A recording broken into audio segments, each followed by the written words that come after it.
Welcome guys. आज के इस वीडियो में हमारी टास्क है write a program to calculate average number of entered values. ठीक है, यानी कि हमें एक ऐसा प्रोग्राम बनाना है जिसमें यूजर जो है वो हमें 5 वैल्यूज एंटर करेगा, 6 वैल्यूज एंटर करेगा, हमें जितनी भी वैल्यूज वो एंटर करेगा, ठीक है, उन वैल्यूज का एवरेज नंबर कैलकुलेट करना है और यूजर को देना है। ठीक है, तो ये जो हेडर फाइल्स हैं या मैं कहूँ प्री प्रोसेसर जो कमांड है वो मैंने लिखी हुई है, और ये हमारा इंट मेन जो कि मेन फंक्शन है वो पहले से मैंने लिख के रखा है।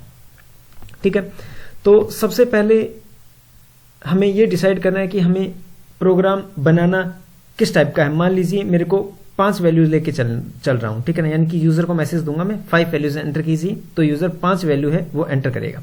ठीक है, तो मैं एक मैसेज देता हूं यूजर को, उस मैसेज में होगा प्लीज एंटर 5 वैल्यूज, 5 वैल्यूज। देखिए इस लाइन ऑफ कोड से होगा क्या, एक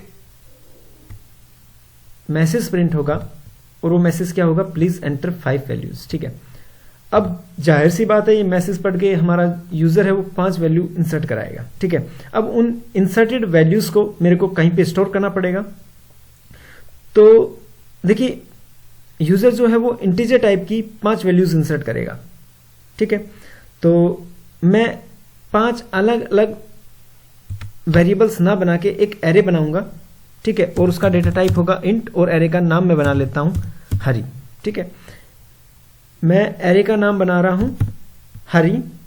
ठीक है, और उसका डेटा टाइप है इंट, यानी कि यूजर जो है वो इंटीजर टाइप की वैल्यू एंटर करेगा। अब यूजर 5 वैल्यूज एंटर करेगा तो मैं एरे का साइज बना लेता हूं 5। इससे क्या होगा कि एक मेमोरी ब्लॉक बनेगा जिसका नाम होगा हरी और उसका साइज होगा 20 बाइट, क्योंकि जो देव C++ कंपाइलर है या मैं कहूं 64 बिट आर्किटेक्चर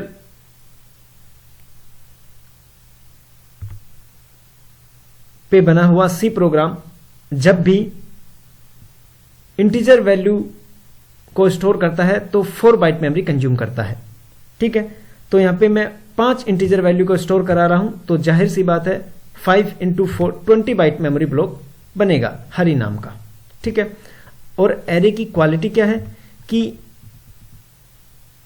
जो हरी नाम का मेमोरी ब्लॉक बना है वो इंटरनली 5 हिस्सों में डिवाइडेड होगा और हर हिस्से को हम उसके इंडेक्स नंबर से जानेंगे। यानी कि पहले मेमोरी ब्लॉक या मैं कहूं कंप्लीट हरी नाम का जो मेमोरी ब्लॉक 5 हिस्सों में बटा है, उस पहले मेमोरी ब्लॉक का नाम होगा हरी और उसका इंडेक्स नंबर होगा 0, यानी कि हम उसको जानेंगे हरी 0 के नाम से।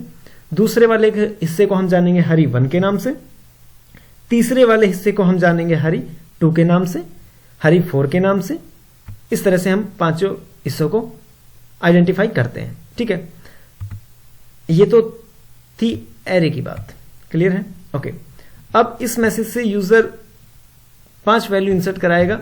ठीक है, तो उन वैल्यूज को मैं रिसीव करने के लिए जो फॉर लूप है उसकी हेल्प लूंगा, क्योंकि देखिए मेरे को ये जो हरी नाम का मेमोरी ब्लॉक बना है ये इंटरनली 5 हिस्सों में डिवाइडेड है, जिसके इंडेक्स नंबर 0 से स्टार्ट होते हैं 4 तक जाते हैं। ठीक है, तो मेरे को लूप बनाना पड़ेगा जो कि 0 से स्टार्ट हो।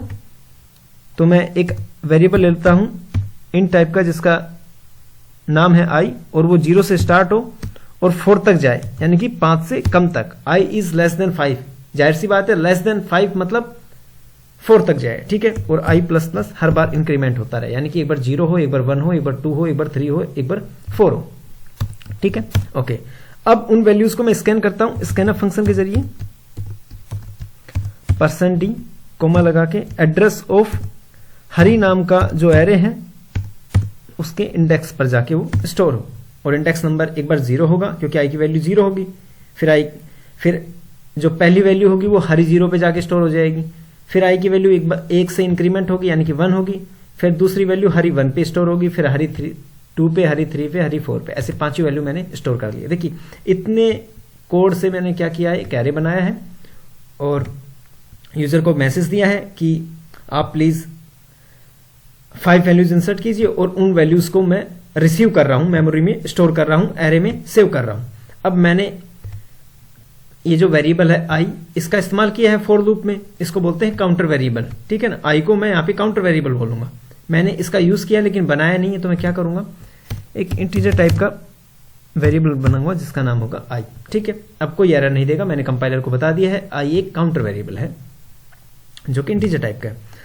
अब जब भी मेरे को किसी पर्टिकुलर नंबर्स का एवरेज नंबर फाइंड आउट करना होता है, मान लीजिए मेरे को 3 नंबर है मेरे पास, 3, 2 और 1। इन नंबर का अगर मेरे को एवरेज नंबर कैलकुलेट करना है तो मैं क्या करूंगा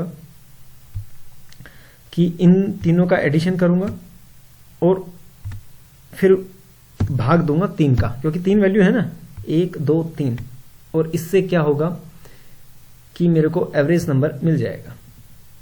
क्लियर है? ओके।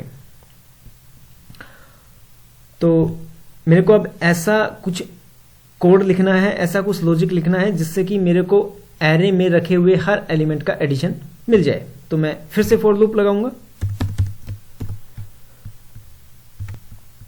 और फॉर लूप आई से स्टार्ट होगा, वही 4 तक जाएगा, आई प्लस प्लस, ठीक है। ओके।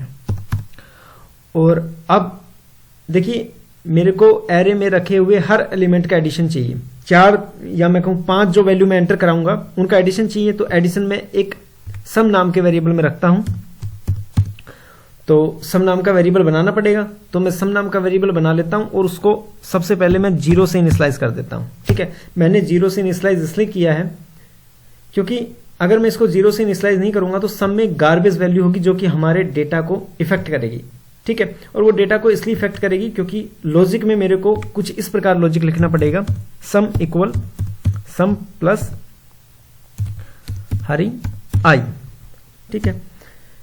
देखिए इस कोड से होगा क्या, सबसे पहले फॉर लूप कंट्रोल जब हमारा यहां आएगा तो आई की वैल्यू इक्वल, यानी कि आई की वैल्यू सबसे पहले 0 होगी, ठीक है। फिर चेक होगा 0 इज लेस देन 5 होगा, क्योंकि 4 तक चलना है, तो आप इसको लेस देन 5 लिख कीजिए या फिर लेस देन इक्वल 4 कीजिए, बात एक ही है, ठीक है। ओके, तो 0 is less than equal 4 condition true होगी तो ये कोड चलेगा, अदरवाइज नहीं चलेगा। तो देखिए 0 is less than equal 4 condition true है तो ये कोड चलेगा। इस कोड के जरिए होगा क्या, सबसे पहले हमें इस राइट हैंड साइड वाले कोड को एग्जीक्यूट करना है और जो डेटा है वो सम में रख देना है, ठीक है ना। सम की वैल्यू कितनी है, 0, ठीक है। जब हमने इसको बनाया तब इसको इनिशियलाइज किया था 0, ठीक है। प्लस हरी और आई की वैल्यू सबसे पहले क्या थी, 0, तो हरी 0 में वो वैल्यू होगी जो मैं सबसे पहले इंसर्ट कराऊंगा, ठीक है। मान लीजिए मैं एक एरे बनाता हूं, या मैं एरे में मैं ये एलिमेंट्स इंसर्ट कराता हूं, ठीक है। तो हरी जो 0 में जाएगा वो होगा 1, ठीक है। तो सम की वैल्यू है 0 और हरी 0 की वैल्यू क्या है 1, तो मैं कमेंट कर देता हूं। इन दोनों का एडिशन कितना हो गया 1, यानी कि सम में 1 जाके स्टोर हो जाएगा, ठीक है। फिर ये ब्रैकेट मिलेगा कंट्रोल, मतलब जब हमारा प्रोग्राम रन कर रहा है उसके कंट्रोल को, ठीक है। तो ये कंडीशन जब तक ट्रू होगी तब तक लूप वापस चलेगा, ठीक है। तो लास्ट टाइम कंडीशन ट्रू थी तो ये आई फिर से इंक्रीमेंट होगी एक बार, आई प्लस प्लस होके आई की वैल्यू 1 होगी, फिर कंडीशन चेक होगी 1 is less than equal 4 condition true है तो ये कोड फिर से चलेगा। सम की वैल्यू लास्ट टाइम क्या थी 1, ठीक है। 1 प्लस हरी आई की वैल्यू 1 है तो 1 प्लस हरी 1, हरी 1 की वैल्यू है इस बार 2, तो 1 प्लस 2 3, और 3 जो है वो जाके स्टोर होगा सम में। ओके, तो मैं लिख देता हूं यहां पे 3, ठीक है। पिछली टाइम कंडीशन ट्रू थी तो इसको ये ब्रैकेट मिलते हुए फिर से आई प्लस प्लस होगा, तो लास्ट टाइम आई की वैल्यू थी 1, इस बार कंडीशन आई की वैल्यू होगी 2, ठीक है। 2 is less than equal 4 condition true है। अगर कंडीशन ट्रू है तो फिर से ये कोड चलेगा, सम इक्वल सम प्लस हरी 2, ठीक है ना। देखिए लास्ट टाइम सम की वैल्यू कितनी थी 3, तो सम की जगह 3 आ जाएगा, प्लस हरी 2, क्योंकि आई की वैल्यू 2 है तो हरी 2 है 3, 3 प्लस 3 6, सम में इनिशियलाइज हो जाएगा 6, यानी कि सेव हो जाएगा 6। Okay, last time condition true थी, जैसे ही ये ब्रैकेट मिलेगा इसको i प्लस प्लस होगा, i की वैल्यू 1 से इंक्रीमेंट होगी, इस बार i की वैल्यू 3 होगी, 3 is less than equal 4, condition true है। सम की वैल्यू लास्ट टाइम 6 थी, इस बार i3 कौन सा होगा, i0 i1 i2 i3 4, 4 plus 6 यानी कि 10, ठीक है। ओके, फिर से इसको ये ब्रैकेट मिलेगा, लास्ट टाइम कंडीशन ट्रू थी, i प्लस प्लस होगा, इस बार i की वैल्यू होगी 5, ठीक है, सॉरी i की वैल्यू होगी 4, ठीक है, लास्ट टाइम 3 थी, इस बार 4 होगी, तो i की वैल्यू इस बार हो गई 4, 4 is less than equal 4, condition true है, क्योंकि लेस देन भी हो सकती है इक्वल भी हो सकती है, 4 इज इक्वल 4, कंडीशन ट्रू है, कंडीशन ट्रू है तो ये कोड फिर से चलेगा। ओके, सम की वैल्यू लास्ट टाइम थी 10, ओके, 10 प्लस हरी 4 की वैल्यू है 5, तो टोटल वैल्यू हो गए 10 प्लस 5 15। ओके, 15 जो है वो जाके रखा जाएगा सम में, जैसे ही ये ब्रैकेट मिलेगा इसको, लास्ट टाइम कंडीशन ट्रू थी, ठीक है, क्योंकि ये कंडीशन, और i प्लस प्लस होगा, इस बार i की वैल्यू हो जाएगी 5, अब कंडीशन चेक होगी 5 is less than equal 4, condition false है, क्योंकि 5 जो है वो ना तो 4 से छोटा है और ना ही 4 के बराबर है। जैसे ही कंडीशन फॉल्स होगी तब ये कोड एग्जीक्यूट नहीं होगा, तब हमारा कंट्रोल इस ब्रैकेट से बाहर आ जाएगा यहां, ठीक है।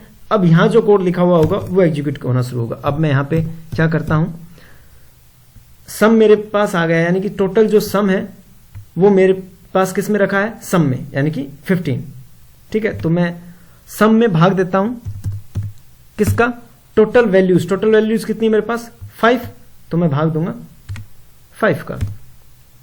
ओके, अब इससे क्या होगा, मेरा एवरेज नंबर निकलेगा, और उस एवरेज नंबर को मैं किस में रखूंगा, ये जो एक वेरिएबल बनाऊंगा जिसका नाम होगा avg, उसमें मैं रख लूंगा, ठीक है। ओके, तो ये जो एग्जांपल देने के लिए समझाया था मैंने, इसको कमेंट कर देता हूं। ओके, देखिए अब जो यूजर है उसने वैल्यू इंसर्ट की है सारी इंटीजर टाइप की, ठीक है। ओके, और जो वैल्यूज की संख्या है, या मैं कहूं जितनी वैल्यूज हैं वो कितनी है 5, वो भी इंटीजर है, ठीक है।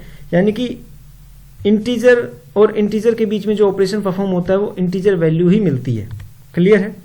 कई बार क्या होता है कि हमारा जो एवरेज नंबर है वो फ्लोटिंग पॉइंट में आता है, ठीक है।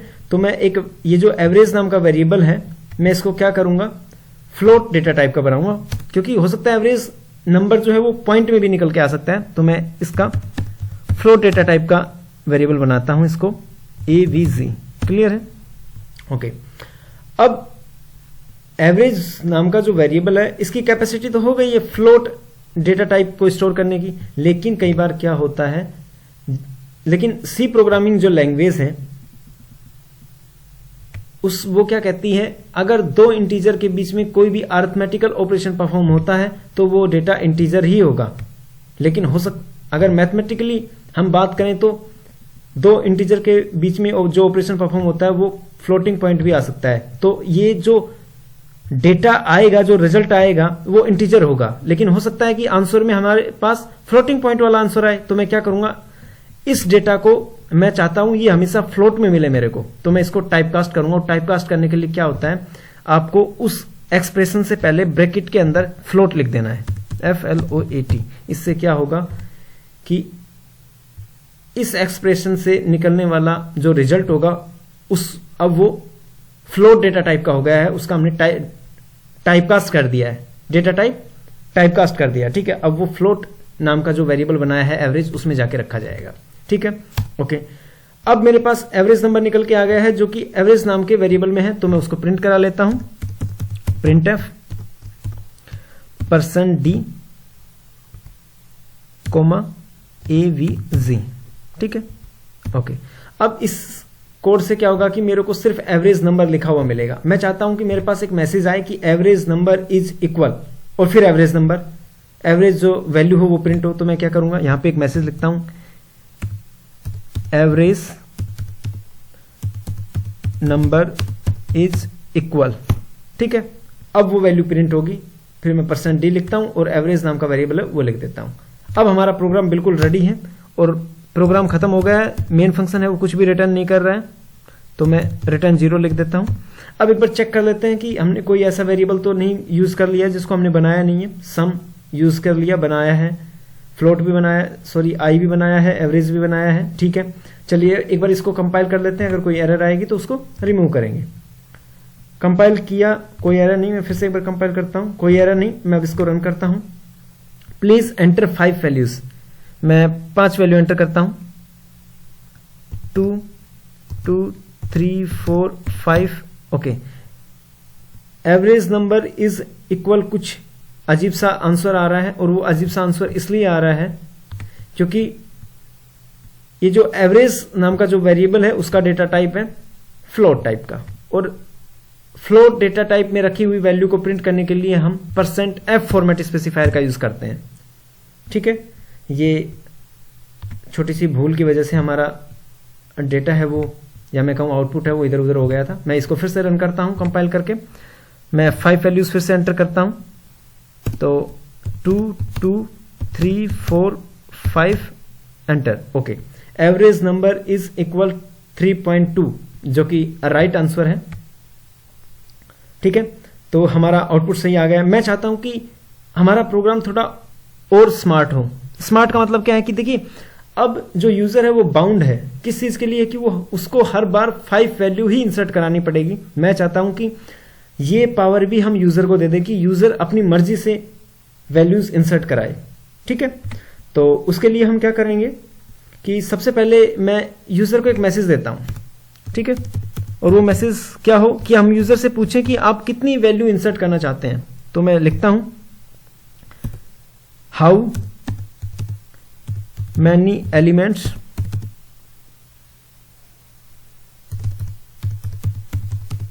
want to insert, okay. Backslash n लगा देता हूं, ओके। अब यूजर जो है उससे हम पूछ रहे हैं कि आप कितने एलिमेंट्स एंटर करना चाहते हैं।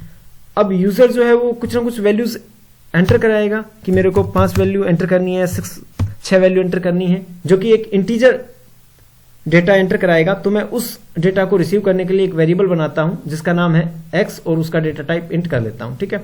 अब यूजर जो एंटर कराएगा कि उसको कितने एलिमेंट्स एंटर करने हैं, तो मैं उसको रिसीव करने के लिए स्कैनफ जो फंक्शन है उसकी मदद से %d फॉर्मेट स्पेसिफायर की हेल्प लेते हुए एड्रेस ऑफ x पे उसको स्टोर कर लेता हूं, यानी कि x नाम के वेरिएबल में उस डेटा को स्टोर कर लेता हूं, ठीक है। अब इससे क्या हुआ है कि यूजर को जितनी वैल्यूज इंसर्ट करनी है या एंटर करानी है, या मैं कहूं जितनी वैल्यूज का एवरेज नंबर कैलकुलेट करना है, उतनी वैल्यूज यानी कि उतनी नंबर ऑफ वैल्यूज x में आके स्टोर हो गई है, ठीक है, ओके। अब लास्ट टाइम मेरे को 5 वैल्यूज एंटर की थी, तो मैंने 5 वैल्यूज का, या मैं कहूं एरे का साइज 5 दिया था। इस बार मेरे को x साइज, या मैं कहूं x number of values insert करनी है, तो मैं x नंबर ऑफ साइज का एरे क्रिएट करूंगा। तो मैं एरे का साइज कर लेता हूं x, क्लियर है।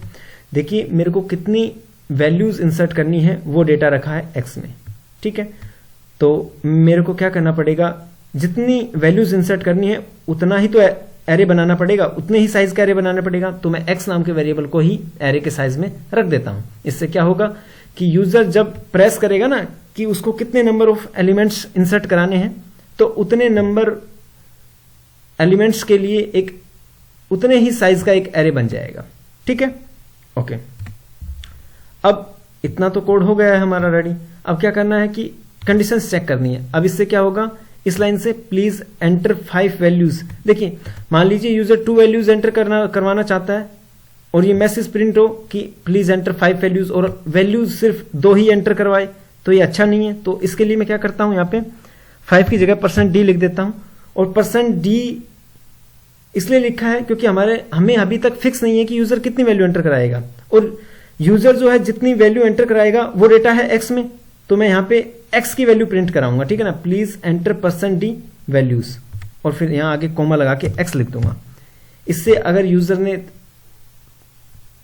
How many elements want to insert के लिए 10 प्रेस किया है, तो यहां से इस कोड से प्रिंट होगा प्लीज एंटर 10 वैल्यूज। ठीक है, क्योंकि 10% डी की जगह 10 इसलिए आया है क्योंकि एक्स में जो है 10 रखा हुआ है। ठीक है, इससे क्या होगा कि हमारा कोड है जो साफ सुथरा दिखेगा, हमारा जो आउटपुट है वो अच्छा दिखेगा। ठीक है, अब कंडीशन की चेक करते हैं।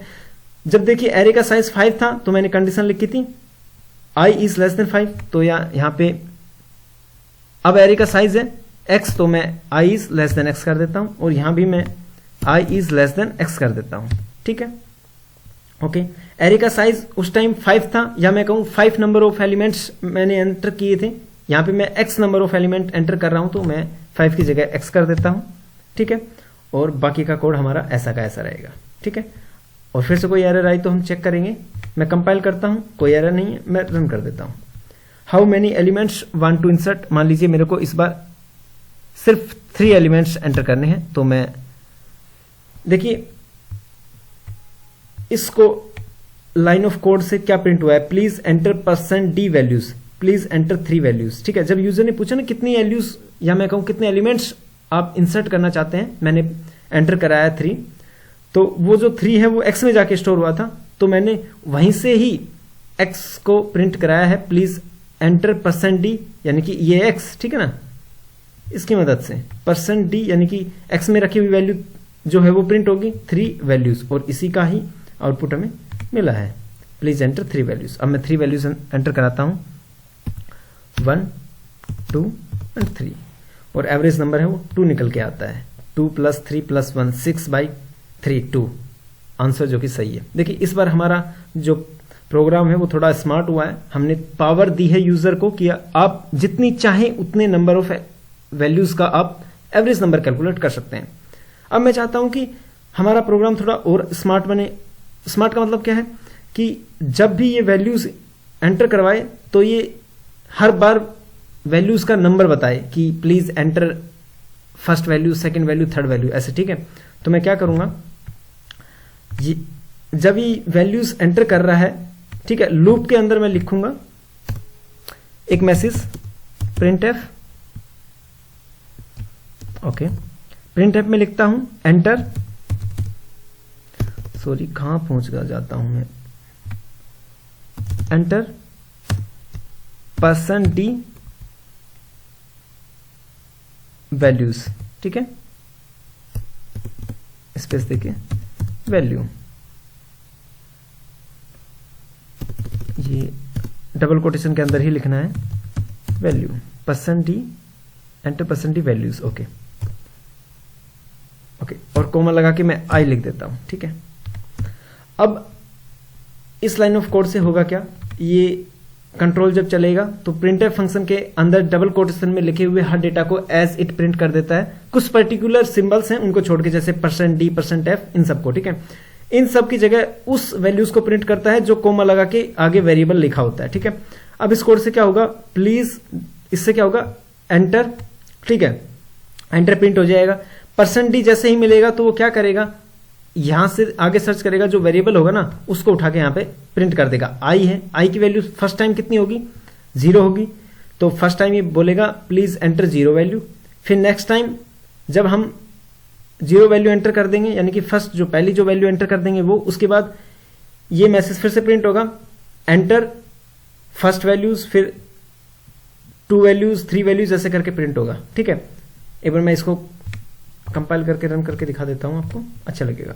हम 4 वैल्यूज इंसर्ट करना चाहता हूं, देखिए please enter 4 values, enter 0 values, क्योंकि यहाँ पे i की वैल्यू फर्स्ट टाइम 0 थी इसलिए इसने 0 वैल्यूज मांगी। मान लीजिए मैं 1 2 3 4, इस तरह से देखिए, enter first value, enter second values, enter values, फिर मैंने ये एंटर किए 1 2 3 4, ये मैंने इस तरह से एंटर किया डेटा। ठीक है, देखिए हमें तो पता है कि हम इंडेक्स नंबर के हिसाब से वैल्यूज एंटर कर रहे हैं, क्योंकि पहले टाइम i की वैल्यू 0 थी, फिर 1 थी।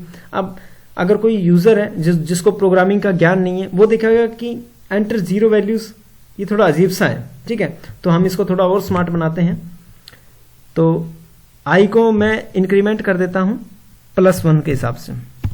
ठीक है, यानी कि अब जो कंट्रोल है वो क्या करेगा, एंटर फर्स्ट वैल्यू ये करके मांगेगा। ठीक है ना, तो एंटर फर्स्ट वैल्यू इक्वल कर देता हूं इसको। ओके, अब इसको कंपाइल कर देता हूं, कंपाइल, और इसको फिर से एक बार रन कर देता हूं। Okay, how many elements you want to insert? 6। Please enter first value. Last time 0 enter आ रहा था, अब हमने 0 में एक ऐड किया है आई में, ठीक है ना, यानी कि एक बार हर बार इंक्रीमेंट होते हुए करेगा। तो मैं एंटर कराता हूं 6 वैल्यूज, 4 5 6 7 8 9। ओके, एवरेज नंबर है वो 6.5 हमें मिल गया है, ठीक है। देखिए धीरे धीरे सब कुछ प्रैक्टिस से होता है। आप जैसे जैसे प्रैक्टिस करते जाएंगे आपको तरीके मिलते जाएंगे लॉजिक बनाने के भी, और प्रोग्राम को थोड़ा अच्छा दिखाने, या मैं कहूँ आउटपुट को थोड़ा अच्छा दिखाने के लिए, ठीक है। आई होप आप लोगों को ये एवरेज नंबर कैलकुलेट करने वाला प्रोग्राम समझ में आया होगा। धन्यवाद।